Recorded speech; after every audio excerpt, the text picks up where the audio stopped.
Ladies, gentlemen, and paladins of all ages, this class is obscenely powerful if you know what to use and how to take advantage of the broken scaling within it. But of course, even beyond that, those things all work around your build choice as a whole, so it still matters. And the thing that I have been messing with is essentially the end result of the setup we were using for the Brandish build we talked about yesterday. It's based around 100% Arbiter form uptime, but today we're going to be building fully into the Arbiter damage itself by focusing on increasing the damage of the wing strikes that happen around you during Arbiter form, and treating that as our main source of damage. This build is immensely tanky, incredibly high damage, and very low effort and brain power once it's actually put together to properly play, because the main damage source just automatically happens and hits everything around you while you move. There's no aiming required, you don't even really have to think that much about how or when you hit your abilities. The ideal playstyle for this is basically to just mash your abilities except for one. Not to mention that the way that we put this together results in near instant cooldown recovery on Falling Star, which is our movement ability, so as far as raw speed, it just really doesn't get much better than this. So to wrap that up in a nice bow, massive damage, incredible speed, great survivability, and minimal brain power required to achieve it, and by the way, not only is it great at killing general enemies, but it's also fantastic for bosses. The only barrier to entry in this build then is that you need a specific unique and a specific temper and a decent roll, but then outside of that, it's very simple, and obviously to get it to scale the point I have it here, where I'm blasting through a tier 107 pit with ease, you do need some mythics and some other good uniques as well on your gear. But when I first swapped into my sort of starting version of this build, I didn't even have ancestral versions of the uniques, and no high rolls on them. I didn't have great legendaries, I didn't have all of my Paragon glyph slots, and the glyphs that I wanted to use were extremely under leveled too, and I was still able to speed farm tier 90 pits with ease. The build just is strong. Knowing where I'm at now, with my current gear quality though, I think if you had better gear than I do, you could easily do a pit 112, probably higher. If you got God Roll Sanctifies, like I've seen people get full-on mythic unique effects on their non-mythic items, like the Grandfather 100% crit damage multiplier bonus, just as an extra thing you can have on another piece of gear, and that is nuts. But if you had that, filled out the rest of your Paragon board past what I have, I can see this hitting 115 tier pits, 120 possibly. I'm already hitting for trillions of damage on occasion. It could very easily climb to tens of trillions, potentially even in the hundreds eventually, because of how this scaling works with perfect gear. But this is the version of the build that I'm at right now, and while I'm getting through tier 107s in relatively quick and simple fashion, it's worth noting that tier 100s are pure speed farm for me at this stage. Not to mention, on top of all of that, I don't even have the ideal mythic uniques. I have Harlequin Crest, which is very, very good for this build, and it is a very sizable increase, but it is a pretty big margin between Harlequin Crest and the Heir of Perdition, to the point that I'm certain that you could push way higher pit tiers than I am currently doing even at this moment. All that said, let's get into the build, how to put it together, and how it all works. Starting off with the skill tree itself then, basic skill is irrelevant to us as we don't use it at all. Just put 1 point in one of these so you can move on to the core cluster. We also don't take any active skills in here, but we do take a number of passives. 3 ranks of On Guard as a very solid passive skill. This is 10% bonus armor and 5% bonus block chance per rank. Armor translates to pure damage increase for Paladin, thanks to one of our Paragon nodes, on top of being extra survivability, of course, too. Block chance scales up our damage as well, thanks to Paragon and our legendary aspect. Then we've got 3 ranks of the Riposte passive over here. This gives you bonus damage after a block. We are consistently over 100% block chance, which means this will just be active all the time in combat. So mostly this will be active in things like the pit, where you'll actually be blocking enemies, but honestly, in most content, you'll just one-shot things and they won't even be able to attack you for you to block them, as even Torment 4 lair bosses are getting instantly obliterated by this setup. We then move to the Aura cluster as well, 5 ranks in Fanaticism Aura. The active portion of this applies the Weaken debuff to enemies nearby to lower their damage and activate some of our passives related to weakening. But then it also passively gives us crit chance and attack speed increases whenever we spend our resource, or whenever we crit, because of the enhancement that we've taken as well. We built a lot of crit chance because of the way this works. We built a lot of crit damage because we have a very potent method of scaling crit damage, and so this is a very good skill to have in general. I've got 5 ranks in the skill itself, and then the enhancements here, of course, too. Next, we're going to be taking 5 ranks of the Defiance Aura skill and through to the Rite of Might enhancement on it too. This aura's passive effect gives us a significant boost to armor and resistances, which is fantastic. The active portion gives us Unstoppable to counter crowd control. We get 10% bonus maximum life as a bonus from one of the enhancements, and we also get scaling damage increases whenever we gain stacks of Resolve too. As for how we do that, how we gain stacks of Resolve, in the next next cluster, we're going to be taking 5 ranks of the Aegis skill, and through to the Stay Resolute enhancement over here as well. This skill then taunts enemies when you use it and gives you 100% block chance while it's active. We can keep pretty much 100% uptime on this in combat, so it is pretty much just 100% block chance. It is also a second source of Unstoppable for more crowd control immunity, and we gain maximum resolve stacks whenever we cast a skill, as well as chances to recast it for free related to the resolve stacks too, which, when it happens, gives you more resolve stacks. 1 rank then following that in Falling Star, and this is a very important skill for this build. It is the skill that we use mostly to maintain our Arbiter form, but also it is a fantastic movement skill. It's basically Sorcerer's teleport with a little bit of a delay first. To support this then, we've got the freefall enhancement on it as well for a second charge of the skill, which just makes the ability to loop this skill over and over much more comfortable, much smoother. 3 ranks into the best offense passive right here for increased damage while fortified, which is lovely. 3 ranks into the Fortitude passive here, which is increased crit damage while fortified. Then we get to the Justice cluster, and one thing to note is that all of our aura skills do actually cost a little bit of faith to cast, so we do need some method of faith generation, and we've not taken basic skills, we've not taken things that give us generation of faith up until this point, so that's where Purify comes in right here.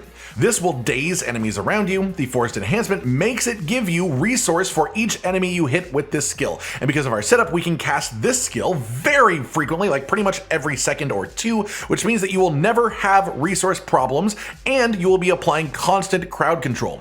There's 2 options for the enhancement on this one. If you are early on with less potent cooldown reduction, I would recommend the Sentence enhancement for lower cooldown on the skill, and also more easy just Judgement application, which is a little bit of a bonus source of damage, not a big deal for us, but I am instead using the Surrender enhancement over here to exchange the Daze effect that it applies for Stun instead, mostly because one of my sanctification rolls was the Retribution aspect, which is bonus damage to stunned enemies, so it just felt like a really easy little pivot to adjust for that roll and gain a good chunk of bonus damage. Then we also take a bunch of passives within this cluster as well, starting off with 3 ranks of the Righteousness passive for bonus holy and fire damage. Wing strikes are holy damage, so this applies to our main source of damage. Crack in the armor over here is bonus damage against vulnerable enemies. We're going to be having 100% vulnerable application uptime to anything that is near us, so this is just constant damage. One recommendation if you are not quite reaching the cooldown reduction requirements to make this feel smooth in combat is that you could repurpose a few of our skill points into High Charity for flat bonus cooldown reduction, but where my gear is at, I don't need any points in this personally. That said, in my setup, I've got 3 ranks in Iron Sharpen Iron over here for just bonus crit damage, which is fantastic. 3 ranks in Press the Advantage for damage reduction after critically striking. We absolutely will critically strike at least once every 5 seconds, so this is just constant damage reduction. We get 3 ranks in Heavyweight. This is extra crit damage while we are healthy. We should be constantly healthy in most content, and crit strike damage is fantastic. 3 ranks of Break the Line for more crit chance and also increased damage in general against weakened enemies. Fanaticism Aura is a low enough cooldown, which by the way, it gets even lower than this because this isn't taken into a factor our like in combat cooldown reductions, which are on top of this, but it gets low enough that we can pretty much keep 100% uptime on the active, which means 100% uptime on the weaken effect, so this will just be always going. Then next up, we've got our ultimate skill cluster here. We take the Arbiter of Justice skill, and the main reason that we actually have to take this is because you need to have it, and it needs to be on your bar in order to benefit from the enhancements, which affect all Arbiter form that you are in, regardless of whether you enter it from the skill or not. And to be honest, you don't really want to use the skill actively all that much. You can use it like right at the beginning to give yourself a nice high duration Arbiter form, but for the most part, the animation of this is slower than just being in Arbiter form and dealing damage with the wing strikes by entering Arbiter form through Falling Star. So we take this, we have it on our bar, but you don't really want to press it all that often, and that is worth being aware of. That said, the enhancements, which are what matter here, is that it makes wing strikes attack faster, which is just a massive damage increase for a wing strike focus setup, and then Seraph's Wings. This gives us just maximum movement speed while it's active, so full movement speed. We get wing strikes deal 200% increased damage, and with wing strikes being our main source of damage, that's massive, and this also just constantly applies vulnerable to all enemies near us, which means that vulnerable is solved within this setup. Then we're going to be taking some passives in here too. 3 ranks of Master Craftwork for increased armor, scaling off of our shield's block chance, so it's a nice chunk of bonus armor as well. Then we get 3 ranks of Shining armor, this gives us a bonus for having a unique weapon, or a unique shield, or a unique helmet, or a unique chest, or unique pants. We are using unique weapons and shield, we are using a unique helmet and chest, so we're getting both of these bonuses, which are quite hefty. We get 3 ranks in Giant Slayer. This is increased damage against elites and increased damage against healthy enemies, and if you hit a healthy elite, both of these bonuses apply at the exact same time. Then we've got our key passive here, and the thing that we're going for here is going to be Exaltation. And the main reason that we're taking Exaltation instead of Coat of Arms, despite this being a higher damage multiplier on the pure actual damage listing, is that Exaltation makes all wing strike hits strike 1 additional time, and that is basically doubling all of our main damage, so this is really important. Next up we have our Oath for this build, which of course is going to be Disciple. This is what lets us stay in Arbiter form permanently due to synergies with Falling Star. It also makes wing strikes count as Disciple skills and get boosts as such, and then it boosts Disciple damage during Arbiter form as well, which now also includes wing strikes, of course. Next up we have our uniques, and I'll start with the singular one that is required to make this build function to begin with, which is the Sanctus of Kethamar Amulet. This is in the drop pool from Lord Zir, if you are looking to farm for it, and it has double damage chance from wing strikes as an affix, which is awesome. It has bonus ranks of the heavyweight passive, which is a very strong passive, and then of course it also can increase wing strike damage by up to a 400% multiplier, and it increases the potency of our auras as well. So the fact that I am only at 350% on the actual roll here, and still doing what I am doing is pretty nuts to me. For masterworking this item, you ideally want to hit 100% Arbiter double damage chance, and past reaching that, any further resources where you can increase things should ideally go into the passive skill ranks. My sanctification on this one is extremely solid. It's not like a bonus mythic unique effect, but it is letting me scale my damage with barrier, which gives me an offensive excuse to gain more survivability too, so that's great. Next, the most important unique after that, it's not required to function the build in general, but is very, very good, is the Herald of Zakharum. This is in the drop table from Andariel, and also the Harbinger of Hatred. The 2 main reasons that the shield matters are a nice big flat armor roll that you can masterwork crit on, and then the effect itself is the main one here, which is 50% multiplicative increased armor, resistances, and retribution chance. The retribution chance doesn't affect this build, but the armor is great for survivability and damage scaling for us, and the resistances is fantastic survivability. Ideal masterworking hits on this item are just increasing the flat armor amount to scale our armor up more for the damage conversion from our Paragon board. Then we have Griswold's Opus as our weapon. This is in the drop table from Duriel and Harbinger of Hatred. It makes crit scaling go a bit insane if you have some stats to back it up, a lot of which will come from just leveling up your Paragon and filling out your boards, which is a lot more damage you can get than I currently have right now.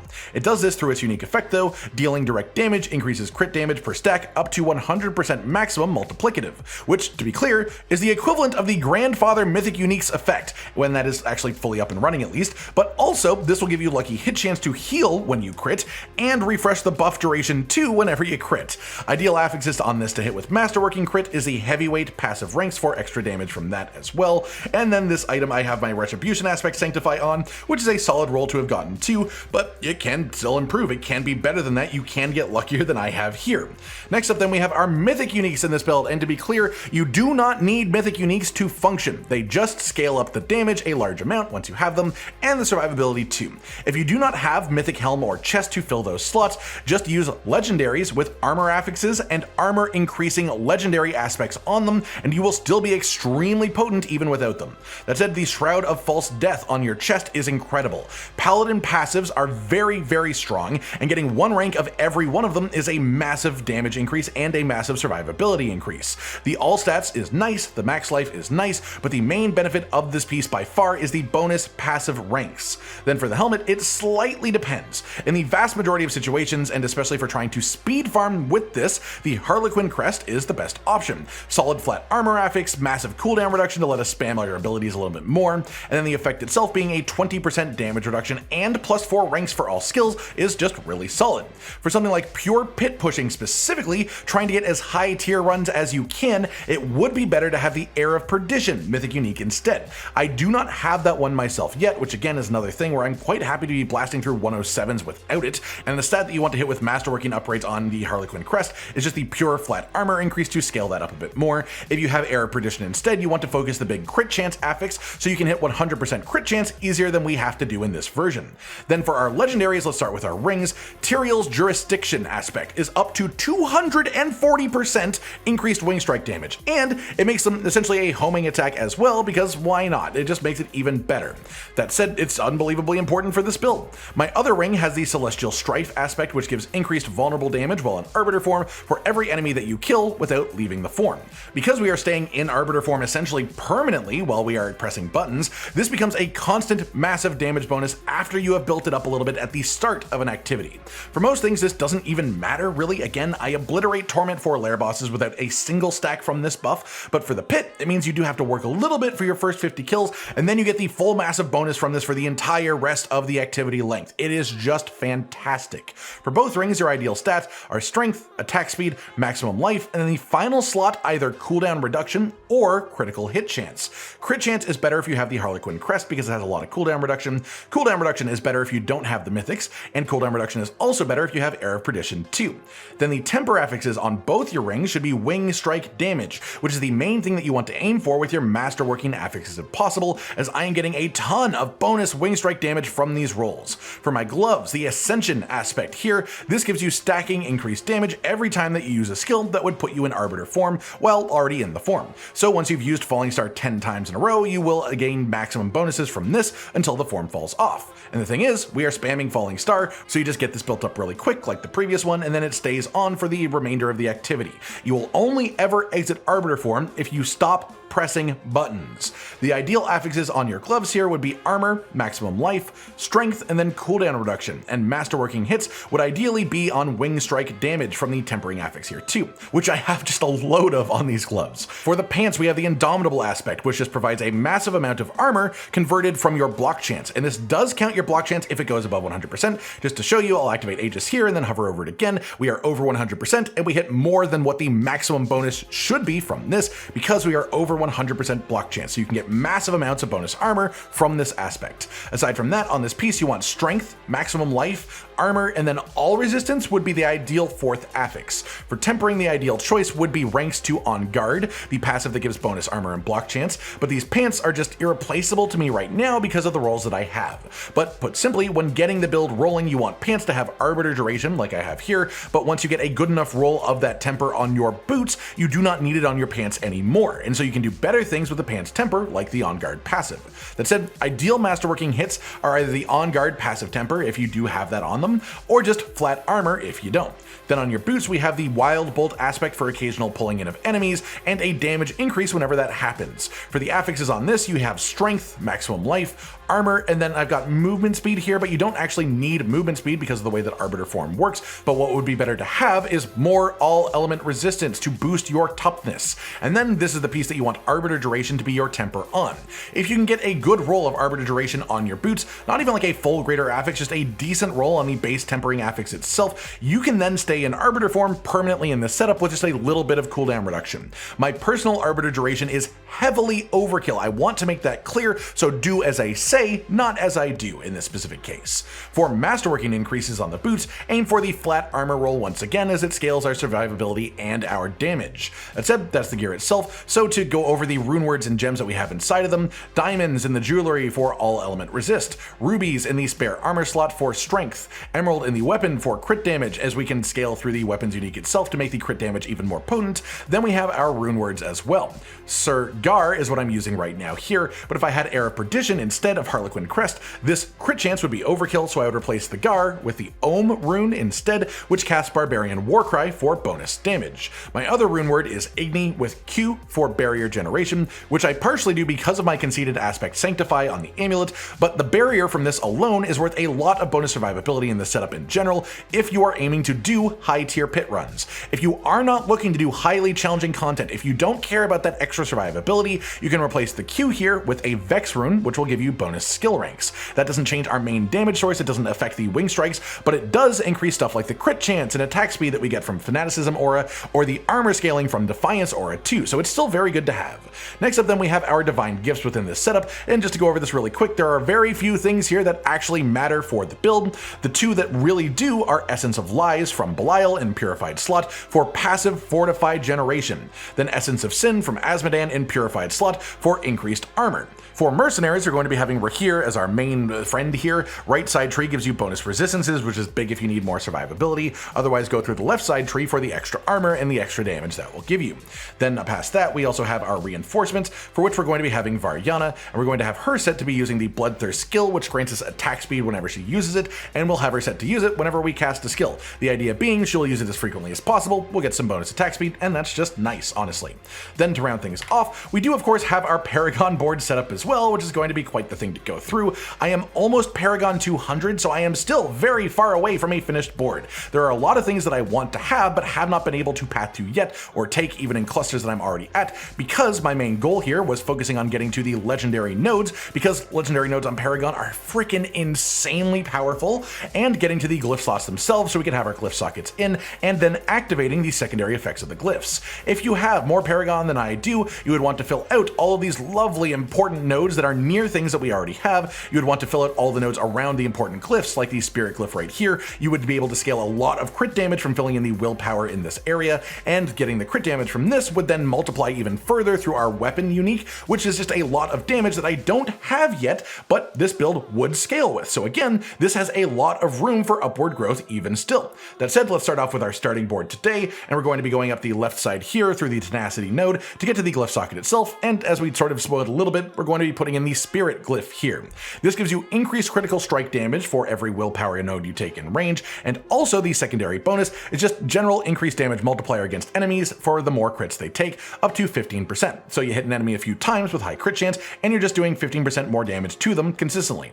Then we're going to be going up the left side up to the next board here, inside of which we're going to be having the Castle Paragon board with the legendary node in the top left side. This is by far the most important Paragon anything for Paladin, and probably the most important damage scaler of anything for Paladin in general. This scales increasing damage to 1.8% of your armor count. Armor count can go ridiculously high, especially for Paladin, which has a lot of extra ways to increase it, and so my current bonus out of combat, not even in combat, is nearly 2000% bonus damage, which is just honestly way too much. Let's be real here. That said, that's our main goal here.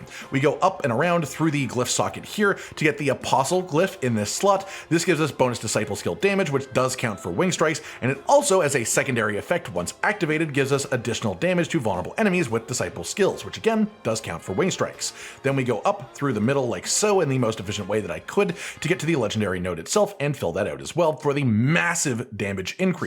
We take some rare nodes around as much as we can, but I wouldn't focus on getting these before you have your Paragon nodes and your glyphs in. These are the things that you grab afterwards. That said, we exit out of the right side of the board to attach on the Relentless Paragon board. Again, Relentless as a legendary node is extremely powerful while moving in for 2 seconds after, and you would have to try to not do that in this setup. You deal 80% more damage and have 30% bonus cooldown reduction, which is a crazy amount to just get as a bonus, honestly.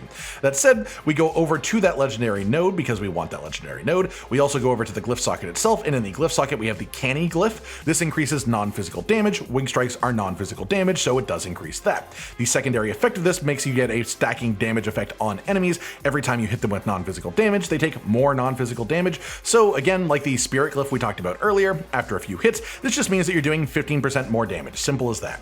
We grab the rare and magic nodes of note around the area as well, and again, this is a place where I would rather pick more things up that I have if I had more points, but we're just focusing on the legendary nodes and the glyphs at this point in time.